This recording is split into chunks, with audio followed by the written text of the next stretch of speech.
This video basically for me. আমি মনে করি সবার লাইফে কিছু না কিছু স্টোরি থাকে। তো আমার লাইফেও একটা ছোট স্টোরি আছে, যেটা ইন্টারেস্টিং নাও লাগতে পারে। ট্রেনে ফুরিয়ে তখন আমার ফ্রেন্ড ছিল, সে ডাই অন ক্যান্সার। 1 বছর পর ডাই অন মাই ড্যাড। আমি তখন ক্লাস 11-এ পড়ি।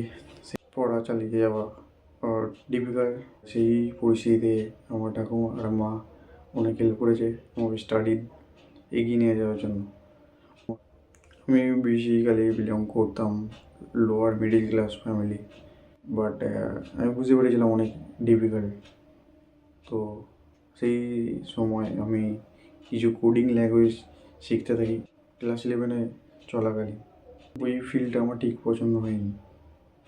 এরপর 12 স্টার্ট হওয়ার পরেই আগে থেকেই আমি জবের জন্য স্টার্ট করে দিই। আর ডিগ্রি না থাকার জন্য কোনো জব পাইনি। 2017 দিকে একটা কাকুর থেকে কিছু স্কিল শেখায় আমাকে, মার্কেটিং সম্বন্ধে কিছু ধারণা আছে। এবার ওটা কাকুরই বিজনেস ছিল, পরে ছেড়ে দিই। যদিও কিছু কোর্সের কাজ শিখি, যেগুলো কিছু প্রাইভেট কোম্পানিতে ছোটোখাটো কাজ পাওয়া যায় সেই টাইপের। জিনিস তো বলাই হয়নি, ভুলে গিয়েছিলাম। ক্লাস 5-এ আমি একবার ব্যাক করেছিলাম, আর ক্লাস 9-এ দুবার ব্যাক করেছিলাম, বিকজ আমার ব্রেন অতটা শার্প না। গভর্নমেন্ট স্কুলে পড়েছি, not a huge resource. Class 12-এর পর আমি অনেকগুলো ইনস্টিটিউটে চান্স পাই, বাট সেগুলোতে বেসিক পয়সাগুলো দেওয়ার জন্য আমার ক্যাপেবল ছিলাম না, তাই আর যাওয়া হয়নি। এডুকেশনের ভ্যালু কতখানি দরকার সেটা আমি এখন হারে টের পাচ্ছি, বিকজ এখন কিছু করার নেই। Time is growing. 11 থেকে ধরে নিয়েছিলাম যে কিছু কাজ করতে হবে বা কিছু বিজনেস স্টার্ট করতে হবে। বিজনেস নিয়েও কিছু পড়াশোনা স্টার্ট করে দিই, লাইক স্টক মার্কেট থেকে, মানে এনি টাইপের বিজনেস। বাট সাকসেস আমার ধোয়া ছোড়ার বাইরে। আর সেই সময় একটা স্ক্যাম হয়, 20K মতো চলে যায়, বিকজ সেই সম্বন্ধে কোনো আইডিয়া ছিল না। আর পরে খুব খারাপ লেগেছিলো, কেন ওটা দিয়ে আমার অনেক কিছু কাজে লাগতো। একটা ঘটনা ছিল যেটা, আমি ড্রয়িংয়ে মোটামুটি ভালো ছিলাম, বাট ড্রয়িংয়ের যে সার্টিফিকেট দরকার সেইগুলো আমার একটা বন্ধুর বাড়িতে ছিল, এবং বাড়ি তাদের রিপেয়ারিংয়ের জন্য সেই সার্টিফিকেটগুলো কাগজ ফেলে পুকুরে ফেলে দেওয়া হয়, আর সেগুলো রিকভারি করতে পারিনি। সো এখানেও ব্যাড লাক।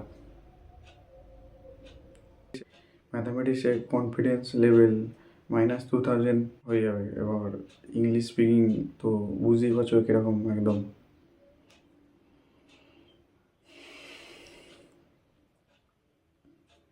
ওর একটা কোম্পানিতে সুপারভাইজারের কাজ পাই, সেটাও বেশি দিন করিনি, ছেড়ে দিয়েছি।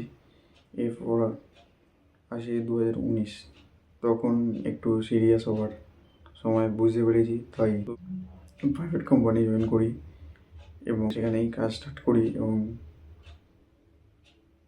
তার কিছুদিন পরে আসে 2019-এর, তারপরে আসে গ্রেট লকডাউন। যেটা লকডাউনের মানে আমি আজও জানতাম না তখন লকডাউন আবার কি। ফার্স্ট টাইম শুনেছিলাম লকডাউন বলে কোনো একটা ওয়ার্ড হয়। আমি যখন ফার্স্ট নিউজ দেখি তখন তো লকডাউন কী সেটাই তো বুঝতে পারছিলাম না, লকডাউন আবার কী জিনিস। তো সেই সময় বেকার বসে না থেকে কিছু করার জন্য আমি গিটারের স্কিল কিছু ইমপ্রুভ করি। ক্লাস 11-এর কিছু চিন্তা আবার মাথায় আসে যে স্টক মার্কেটে কিছু করার জন্য। আমার কাছে একটা ড্রিম হয়ে গিয়েছিল যে কেন আমি অনেক কিছু স্বপ্ন দেখেছিলাম, সেগুলো কিছুই পূরণ করতে পারিনি। স্পোর্টসের কিছু, ধরো ফুটবল খেলা, ক্রিকেটে, ব্যাডমিন্টন, মানে যাই দেখতাম তাই ভালো লাগতো। বাট ওই পরিস্থিতিতে কিছুই করা যায়নি। এটা অনেকটা ইজি মনে হলেও কিন্তু আমার কাছে ওটা অনেক টাফ ছিল। এরপরে আমার বক্সিংও ভালো লাগতো, তো বাট কিছুই জয়েন করতে পারিনি। ক্লাস 12 দেওয়ার পর কিছু ইনস্টিটিউটে চান্স পাই, সেইগুলোতে যাওয়ার মতো বেসিক যে ক্যাপিটাল সেটাও জোগাড় করলে আমি ফেঁসে যেতাম, সেই জন্য আমি সেটাও যাওয়া মানে দোনো করছিলাম, তা যেতে পারিনি। হেডে লাগ। লকডাউনের সিজন আসে, তখন ওপেন একটা ইনস্টিটিউট থেকে বাংলা পড়ি, ডিগ্রি তৈরি করি, আজও সার্টিফিকেট সেই কলেজেই পড়ে আছে, ঠিক আছে, বাট ওই ডিগ্রিটির কোনো ভ্যালু নেই আমি বুঝতে পারি, জাস্ট খাতা কলমে। প্র্যাকটিক্যাল লাইফটা এখন বুঝতে পারছি, এটা আমার কাছে লাগছে। ক্লাস 11-এর যে সেই ড্রিমটা ছিল, সেই ড্রিমটাকেই দৌড়ে এগোতে থাকি। সেই আপ ডাউন ফেজ থেকে কিছু জিনিস শিখি, অনেক ভিডিও, অনেক বই, অনেক কন্টেন্ট দেখার পর কিছু বোঝার চেষ্টা করি। ট্রেকিংয়ের মধ্যে কিছু জিনিস যেটা আমাকে অনেকটা হেল্প করেছে, সিম্পল জিনিস যেটা বলছি তোমরা ভাবতেও পারো না যেটা এইভাবে কাজে লাগে বলে। Gita, Shri Bhagavad Gita, most important of trading. হ্যাঁ, অ্যাকচুয়ালি এটা মাইন্ড ফিটনেসের জন্যও না, এটা কিছু লেসন আছে যেগুলো তোমাদের সাথে শেয়ার করছি। এটা অনেক খুঁজে বার করিয়েছি, ভাবতেও অবাক লাগলেও কিন্তু এটা সত্যি অনেক আমার কাজে লেগেছে। Gita on trading, rule number 1, never fair. Trade নেওয়ার আগে ভয় পেলে চলবে না, বিকজ লস তো জীবনের একটা অংশ।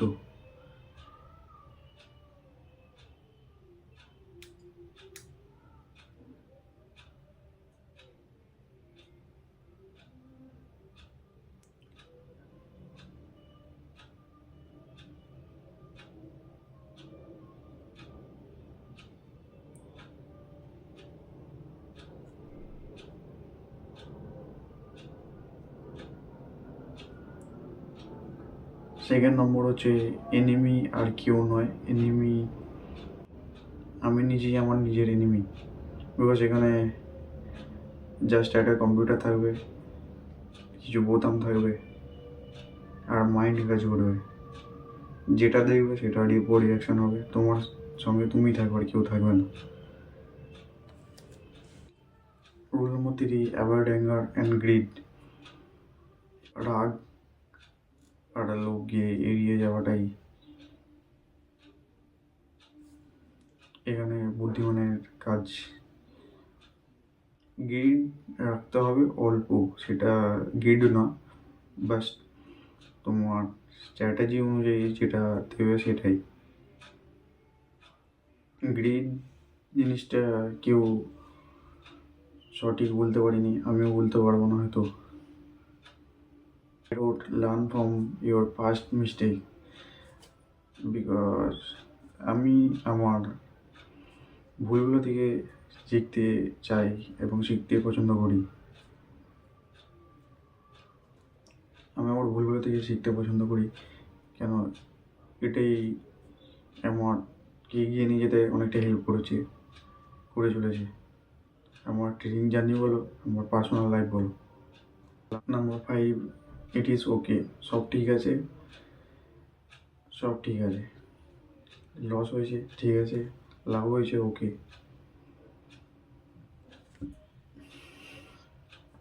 লাভটাকে মাথায় উঠতে দিলে চলবে না, লসটাকে মাথায় নিয়ে ভাবলে তুমি লস নেক্সট টাইম আবার হতে পারে। কনসাসনেস ঠিক আছে, এবার কন্টিনিউ ভাবা ইটস নট গুড। নাম্বার 6, যেটা খুবই অ্যাডভান্স, যেটা আমার প্রথমে বলা উচিত ছিল কিন্তু এটা লাস্টে বলছি। গীতার একটা কথা আছে, কর্ম করে যাও ফলের আশা করো না। সেম আমি এবং কিছু বড় যারা ব্যক্তি আছে তাদের তাদের স্ট্র্যাটেজি প্রাইস অ্যাকশন অনুযায়ী যেটা বলে যে ট্রেড করে যাও, রিটার্নের আশা করো না, কেন রিটার্ন আপ ডাউন দিতেই পারে, বাট মাথায় স্টপ লস মোস্ট ইম্পর্টেন্ট। 2021 থেকে আজ 2024 এই 4 বছরের জার্নিতে আমি কিছু ট্রেডিং থেকেই আর্ন করেছি, সেটা আমিও ভাবিনি যে আমার মতো আর্টসের স্টুডেন্ট, ম্যাথামেটিকে 0, ইংলিশে 0, এতটা পারফরমেন্স করতে পারবো বলে। 2024 এটা পোকো X3 এইরকম প্রতি মাসে একটা ফোন ট্রেডিং থেকে আর্ন করতে পারি, বাট এটা আমি কোনো শখ করছি না, জাস্ট বলছি যে ট্রেডিংয়ে ক্যাপাবিলিটি কতটা, যে তোমাকেই করতে হবে এটা না, কেন ডিফারেন্ট ফিল্ড, সবার ফিল্ড সমান না। কেউ মিউজিকে পছন্দ করে, কেউ ডাক্তারি।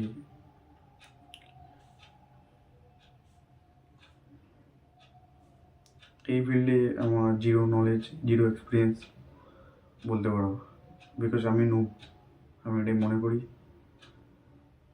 আর আমার অকাত মাটির সমান, এর থেকে বেশি অকাত কিছু নেই।